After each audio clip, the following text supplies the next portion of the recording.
Yes. Okay, Dr. Saket, start. Good evening all. So we'll deal the topic in the following framework with introduction, pharmacokinetics, mechanism of action, use, dosing, adverse reactions, contraindication, overdosage, and patient information. So coming to the introduction, so apixaban is direct oral anticoagulant, which is a factor 10A inhibitor. So why it is important is that the word is direct. What why it is direct is it acts without any agent. Like heparins are indirect factor A inhibitors. They require antithrombin 3 for their action. But apixaban is a direct oral anticoagulant. So other direct factor 10A inhibitors are apixaban, rivaroxaban, edoxaban, betrixaban, and indirect factor 10A inhibition is through heparin. So here the naming is also like apixaban. It means in the nomenclature is that it is 10A. XA means 10A inhibition. Coming to the molecule, its molecular formula is C25H25N5O4 with a molecular weight of 459.5. Is inactive ingredients like anhydrous lactose, microcrystalline cellulose, chrysocarbamyl sodium, sodium lauryl sulfate, and magnesium stearate. And the film coating contains lactose monohydrate, hypromellose, titanium dioxide, triacetine, and yellow iron oxide in 2.5 mg tablets and red iron oxide in 5 mg tablets. These are important as some patients may develop allergy to these ingredients. How supplied, stored, and handling. It is available in the strengths of 2.5 mg and 5 mg. Should be stored at 20 to 25 degrees Celsius and it should be administered without regard to meals. If patient is unable to swallow whole tablets, apixaban may be crushed 5 mg or 2.5 mg tablets and can be suspended in 60 ml of water or 5% dextrose and should be administered immediately. Again, after crushing, it can be used for administering in Ryle's tube also. So this is a learning point. Apixaban can be crushed while dabigatran should not be crushed. Coming to the pharmacokinetics of the drug and the implications of it. Bioavailability of the drug is 50% and the half-life is 12 hours. So the half-life of 12 hours, the implication of this is that it requires twice daily dosing and the anticoagulation persists for at least a day. And the half-life is also important in calculating the time from the time after surgery, which is defined for as a bleeding after surgery. So generally 5 half-lives are used to consider it as a post-surgical bleeding. So if the half-life of apixaban is 12 hours, so then 60 hours post from the time of surgery is considered as post-surgical bleeding due to the drug. So this is also important. Half-life is important for dosing and persistence of the anticoagulation effect as well as definition of bleeding after a surgery. Peak plasma concentration, it is fast acting. It reaches peak plasma concentration 3 to 4 hours after oral administration. Site of absorption, it is throughout the gastrointestinal tract with a distal small bowel and ascending colon, which contributes about 55% of absorption. And is important because it has relevance in bariatric surgeries, which will come to the topic when we are dealing with that bariatric surgeries. Plasma protein binding is very high, up to 87%. That's why it's not dialysable. It has good volume of distribution of 21 liters, and it is metabolism is mainly through C5P3A4. And this has implications because it has many drug interactions. Ultimately, elimination is in the urine 27% and feces 73%. Coming to the mechanism of action, so this is a picture depicting coagulation cascade. You can see there are two pathways. One is extrinsic pathway and another is intrinsic pathway. Extrinsic pathway is through the factor 7 and then it finally leads to uh, finally it leads to the activation of factor 10A. And the intrinsic pathway it starts from factor 12 and involves many factors downstream and ultimately activates factor 10. So factor 10 is final common pathway. So once factor 10 is activated, then it activates thrombin, and once the thrombin is activated, it converts fibrinogen to fibrin monomer and then finally to fibrin polymer. Then finally the cross-linked fibrin polymer is formed. So this is a positive feedback mechanism is there. The coagulation cascade has positive feedback mechanism. So the factors auto-amplify themselves, as well as calcium also causes positive feedback. So here 10A is a final common pathway for both the pathways, extrinsic as well as intrinsic pathway. So apixaban acts by binding to factor 10A. Downstream there is factor 2, that is thrombin, where dabigatran acts. So it is important that now to note that it is apixaban is selective active site inhibitor of factor 10A. It decreases thrombin generation and thrombus development. There are two types of factor 10A. One is circulating and another is clot-bound form. So apixaban is able to block the action of both the forms, both circulating as well as clot-bound, while heparins only bind to circulating forms. So this is important because apixaban has better effect as the clot-bound factor 10A is also causes auto-amplification and further positive feedback of coagulation cascade. So this is mechanism of action and extrinsic pathway. To measure extrinsic pathway objectively, we are measuring prothrombin time, and to measure intrinsic pathway we are using APTT.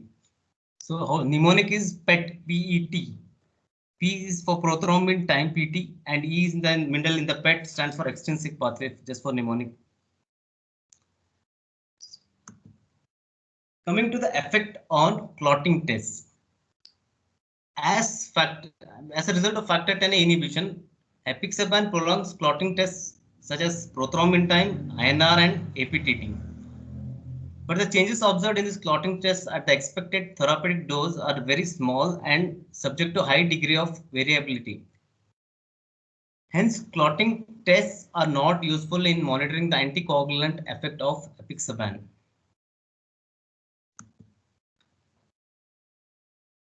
Now, coming to the use of apixaban, the FDA has approved its use for deep vein thrombosis, non-valvular atrial fibrillation to reduce the risk of stroke and systemic embolism, postoperative venous thromboprophylaxis following hip or knee replacement surgery, and pulmonary embolism.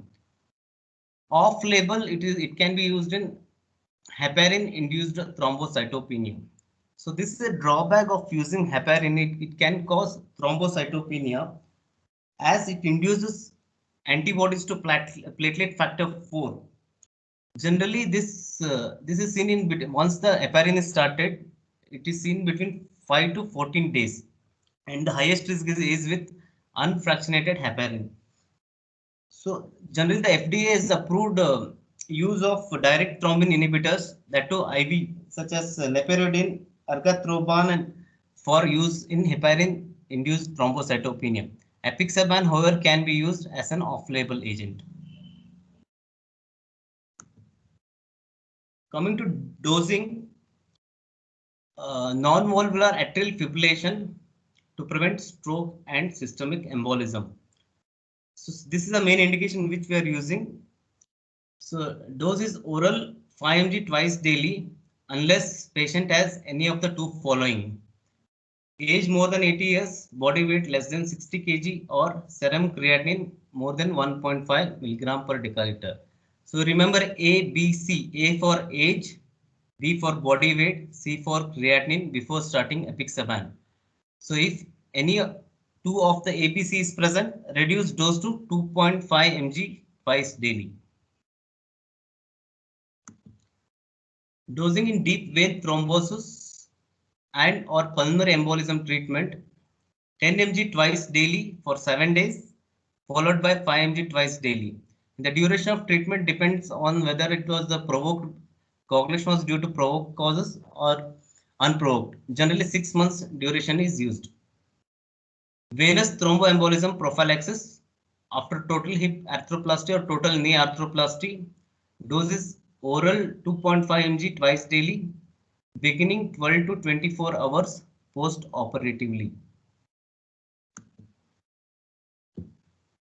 Coming to dosing in renal impairment, so you have to see serum creatinine. If it is less than 1.5, no dosage adjustment is necessary unless more than 80 years of age and body weight less than 60 kg. Then reduce dose to 2.5 mg. That's the same A, B, C. If more than 1.5 and either more than 80 years of age or body weight less than 60, 2.5 mg twice daily. So the ABC mnemonic is important. Coming to dosing in hepatic impairment, it is important to see that the patient's hepatic condition is judged depending on the child's classification. In child's class A, no dosage adjustment is required, and in child class B, use with caution as limited clinical experience is in these patients. Use is not recommended in severe hepatic impairment. So this child's classification, to calculate, there is a score for child's classification which includes ascites, encephalopathy, serum bilirubin, albumin, and PTINR. If the aggregate score is more than 5 to 6, then child's class A. If it is 7 to 9, then class B. If it is 10 to 15, then it is class C. So simple way to remember mnemonic is, if bilirubin is, say C is 3, so bilirubin more than 3, and prothrombin time, if it is prolonged more than 6, so it's everything is multiple of 3, C 3 bilirubin and 6 as prolonged prothrombin time. So then you should not use apixaban. So dosing in geriatric and pediatrics. So again, the same mnemonic of ABC. If the patient is more than 80 years of age and either weighs less than 60 kg and has a serum creatinine of more than 1.5, then reduce dose to 2.5 mg twice daily. Safety and effectiveness in pediatric patients have not been established. Coming to obesity, there is limited pharmacokinetic data for use in BMI more than 40 or weight more than 120 kg. So the learning point is vitamin K antagonists may be considered over apixaban in this patient population if therapeutic drug monitoring is necessary.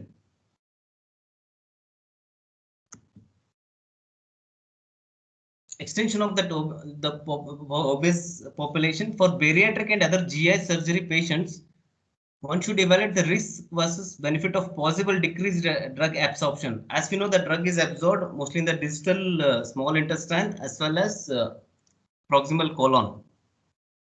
So impact may be greater for malabsorptive procedures that alter normal intestinal anatomy versus restrictive gastric procedures. Reproductive considerations. There is limited data. Adequate contraception is needed during therapy for females of childbearing potential. Females planning a pregnancy should be switched to alternative anticoagulants prior to conceptions. In pregnancy, it is considered as category B drug. It is expected to cross the placenta.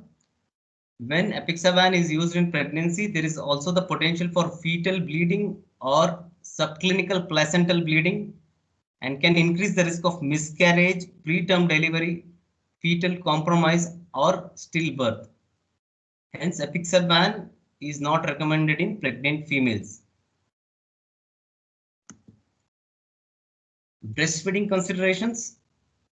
Until safety data are available, this is a general statement. Direct acting oral anticoagulants are not recommended for use in patients who are breastfeeding. Contraindications of apixaban. First is most important is active pathological bleeding.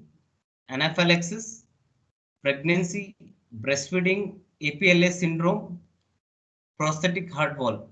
In APLS syndrome, apixaban has been the studies have shown that it has worsened thrombosis.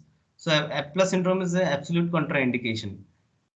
And prosthetic heart valves also should not be used. Coming to the important topic of transitioning between anticoagulants. So first, transitioning from another anticoagulant to apixaban.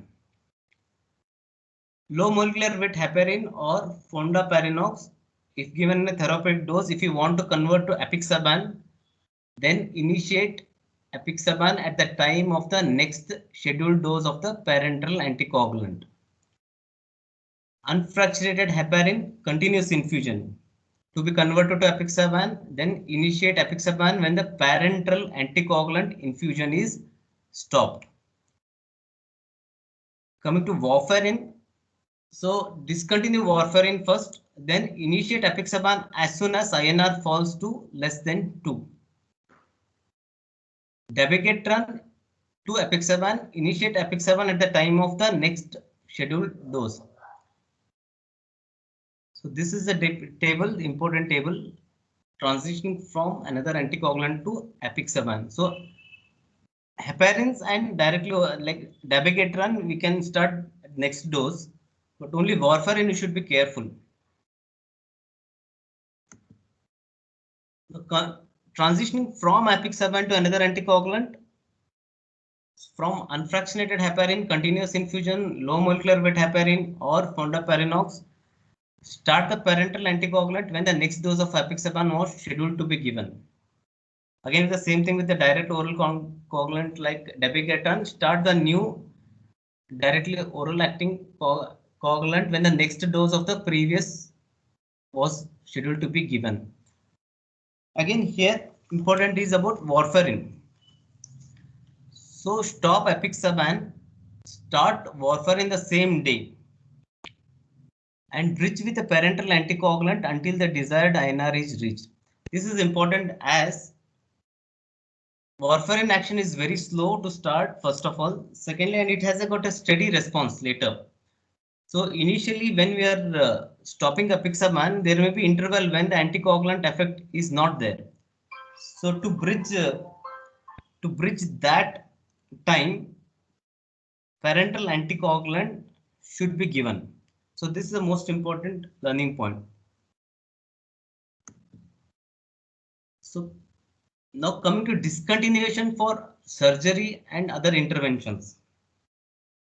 So apixaban should be discontinued at least 48 hours prior to elective surgery or invasive procedures with high risk of unacceptable or clinically significant bleeding, and should be discontinued at least 24 hours prior to elective surgery or invasive procedures with a low risk of bleeding or where the bleeding would be non-critical in location and easily controlled. So what are the surgeries which have high risk of bleeding? That they are major abdominal surgeries, major orthopedic surgeries, urological procedures, biopsy of any visceral organ, insertion of pacemaker, defibrillator, and any surgeries which is lasting more than 1 hour. So in these kind of surgeries, we should stop apixaban at least 48 hours before. And low risk surgeries, low risk of bleeding in surgeries include GI endoscopy, cataract, dental and dermatological procedures, and any surgery which is lasting less than 1 hour. So in this condition, at least 24 hours prior, apixaban should be stopped. And it is important to note that there is no bridging with heparin needed pre-operatively. Warfarin requires bridging pre-operatively. This is another important practical consideration. Now, when to restart after surgery? Again, we know the surgeries which had high bleeding risk. So then start 2 days after and 1 day after a low or moderate bleeding risk procedure. Coming to the important topic of drug interaction. So C5p3A4 and glycoprotein inhibitors, they can cause increased exposure to apixaban and increase the risk of bleeding. So example of these drugs are ketoconazole, itraconazole, ritonavir, clarithromycin.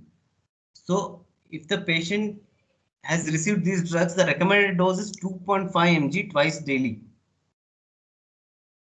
So it is important to note that in patients already taking 2.5 mg twice daily of apixaban, then we should avoid initiating ketoconazole, itraconazole, clarithromycin.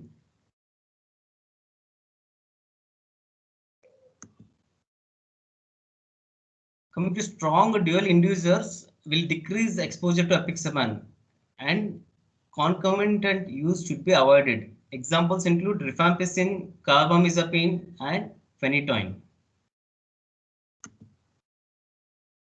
Anticoagulants and antiplatelet agents, co-administrations of antiplatelet agents, fibrinolytics, heparin, aspirin, and chronic NSAIDs use increase the risk of bleeding. And or OC pills like with estrogen derivatives and progesterone may diminish the therapeutic effect of apixaban, and naproxen may enhance the toxic effect of apixaban. So monitoring parameters, one should see CBC, APTT, PT, serum creatinine, and liver function tests prior to initiation when clinically indicated and at least annually. But routine coagulation testing is not required.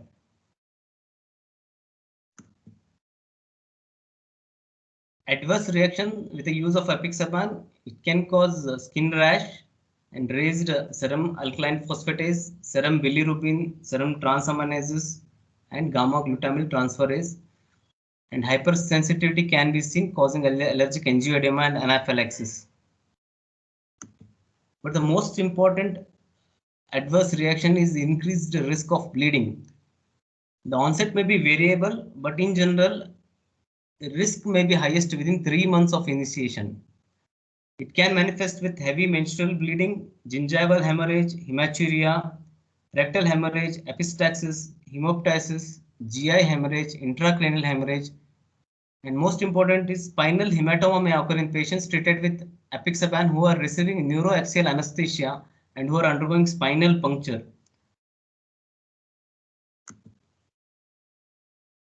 Coming to the overdosage of the drug, there is no antidote to apixaban. Dialysis is not useful, and administration of activated charcoal may be useful in the management of apixaban overdose or accidental ingestion. So what is the bleeding risk when we are using anticoagulant? There is a score called HAS blood score. So it has H stands for hypertension if it is more than 160 mmHg. Scoring is for 1. Abnormal liver or kidney functions, stroke, bleeding history or predisposition, labile INR, elderly patients, drug or alcohol concomitantly. So if the score is more than 3, then we assume there is a high risk of bleeding. And to assess the coagulation risk, there is a CHAD-VASc risk scoring. Before initiating anticoagulation, we should assess bleeding risk and coagulant. What is the risk of coagulation by scoring HAS blood scoring as well as CHAD-VASc scoring. And so we have to see the definition provided by International Society on Thrombosis and Hemostasis. So definitions is major bleeding in non-surgical patients. It could be fatal bleeding and or symptomatic bleeding in a critical area or organ such as intracranial, intraspinal, intraocular, retroperitoneal, intraarticular or pericardial or intramuscular with compartment syndrome, and or bleeding causing a fall of hemoglobin level of 2 gram or more or transfusion of 2 or more units of whole blood or red cells. So definition of major bleeding in surgical patients, one is fatal bleeding and or bleeding that is symptomatic and occurs in a critical area or organ such as intracranial, intraspinal, intraocular, retroperitoneal, pericardial in a non-operated joint or intramuscular with compartment syndrome, assessed in consultation with the surgeon. and or extrasurgical site bleeding causing a fall in hemoglobin level of 2 gram or more, or transfusion of 2 or more units of whole blood or red cells with temporal association of from surgery to 48 hours to the bleeding. Surgical site bleeding that requires a second intervention may be open arthroscopic endovascular or hemarthrosis of sufficient size as to interfere with the rehabilitation by delaying mobilization or delayed wound healing, resulting in prolonged hospitalization or a deep wound infection, and or surgical site bleeding that is unexpected and prolonged and or sufficiently large to cause hemodynamic instability as assessed by the surgeon. There should be an associated fall in hemoglobin level of at least 2 gram or transfusion indicated by the bleeding of at least 2 units of whole blood or red cells with temporal association within 24 hours to the bleeding. And the period for collection of these data is from the start of surgery and after the last dose of the drug with the longest half-life. So that half-life of apixaban is 12 hours. So multiplied by 5, that is 60 hours is considered for apixaban. To say it's as bleeding associated with means apixaban, if has a temporal association with apixaban, it should be within 60 hours of initiating the surgery. So minor bleeding definition, all non-major bleeds will be considered minor bleeds, which will be further divided into those that are clinically relevant and those that are not. So clinically relevant minor bleed, it is an acute or subacute clinically overt bleed that does not meet the criteria for a major bleed, but prompts a clinical response in that it leads to at least one of the following: a hospital admission for bleeding, or a physician guided medical or surgical treatment for bleeding, or a change in antithrombotic therapy, including interruption or discontinuation. So how to manage a patient who is bleeding after receiving apixaban? So for patients with major bleeding, administration of oral activated charcoal to remove unabsorbed drug from the GI tract if the last dose of the anticoagulant was within 6 hours. After 6 hours, it is not useful. Plasma products like fresh frozen plasma and or cryoprecipitate is not useful. As it is highly protein bound, it cannot be dialyzed. General measures include use of antifibrinolytic agent, anticoagulant discontinuation, RBC transfusions if needed for anemia, platelet transfusions if needed for thrombocytopenia or impaired platelet function, example due to aspirin, and surgical or endoscopic intervention if possible. So there is a reversal agent available which is approved by FDA in May 2018. So this is called Andexanet Alpha. This is FDA approved for patients for whom more conservative bleeding management measures have been ineffective and who have truly life-threatening bleeding, or for whom surgery is required on a truly urgent or emergency basis. So it's a genetically modified variant of factor 10A. So mechanism of action is it binds and sequesters apixaban. So it is used in two forms, high dose and low dose. So if the low dose is if the patient took apixaban less than 5 mg, or if more than 8 hours have passed since the last dose, then 4 mg bolus dose at 30 mg per minute followed by 480 mg infusion at 4 mg per minute for up to 120 minutes. This is low dose regimen. For high dose, if the patient took apixaban more than 5 mg or dose unknown within the previous 8 hours, then 800 mg bolus at 30 mg per minute followed by 960 mg infusion at 8 mg per minute for up to 120 minutes is to be used, and sterile water is used for preparation. It is available in India since 2017. So it's very costly. Actually, the cost for 100 mg vial is $3,300. So if now calculating on the present day of dollar rate of 72, it comes to us around 2,35,000 per 100 mg. So the onset of action is within 30 minutes, and the duration of action it lasts 4 to 6 hours. So the brand name is available in India is called as Ondexia, and it is brought by Portola Pharmaceuticals.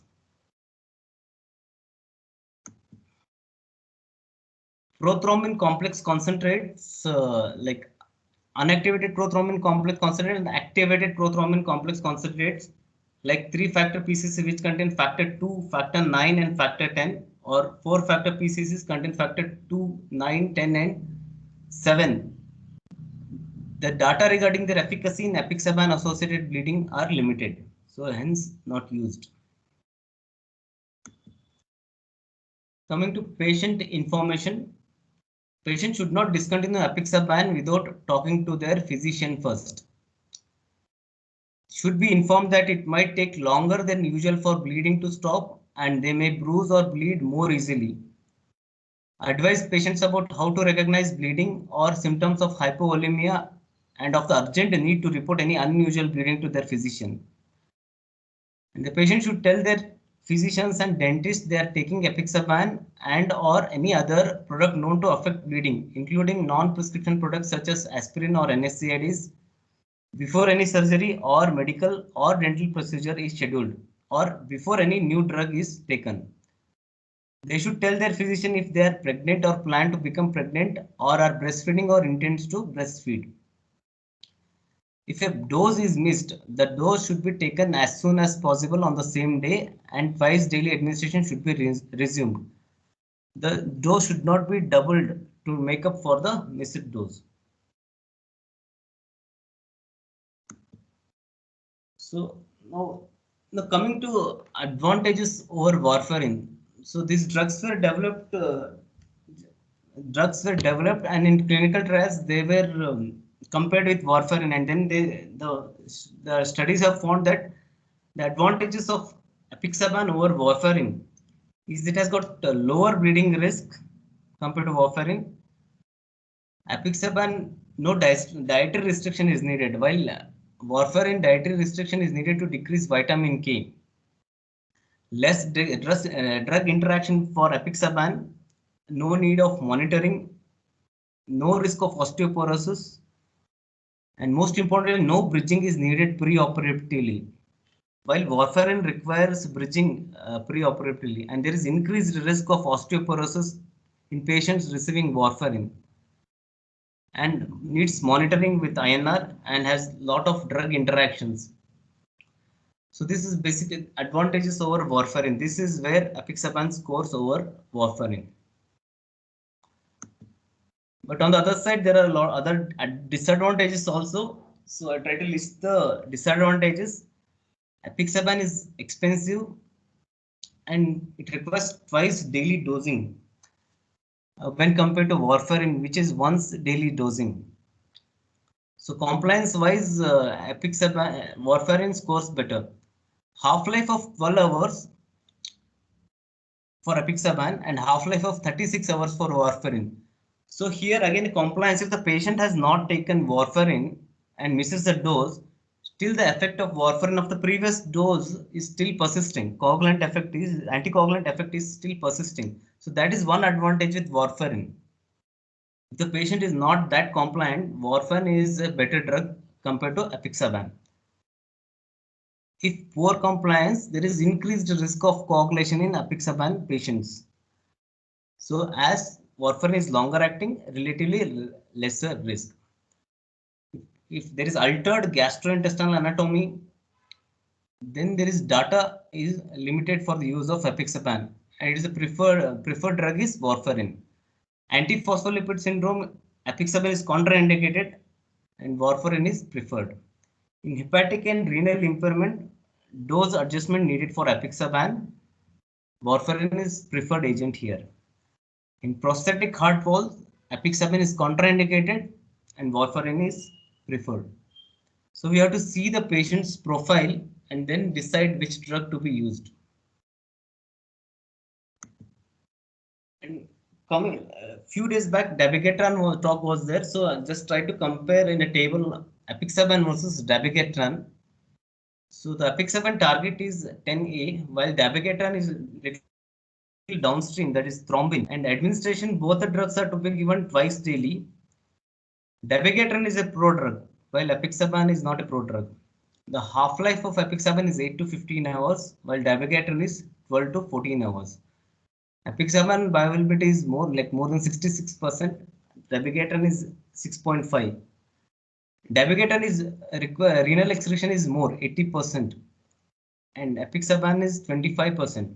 So time to peak plasma concentration, dabigatran acts faster, 2 hours, and apixaban takes 3 hours. And metabolism by C5P3A4, apixaban, yes, dabigatran is not metabolized. So only another thing is dabigatran cause a lot of dyspepsia symptoms, and apixaban there is increased risk of GI bleeding compared to dabigatran. This is a comparison with apixaban and dabigatran. So this is a summary of the topic what we have done. So that's it from my side.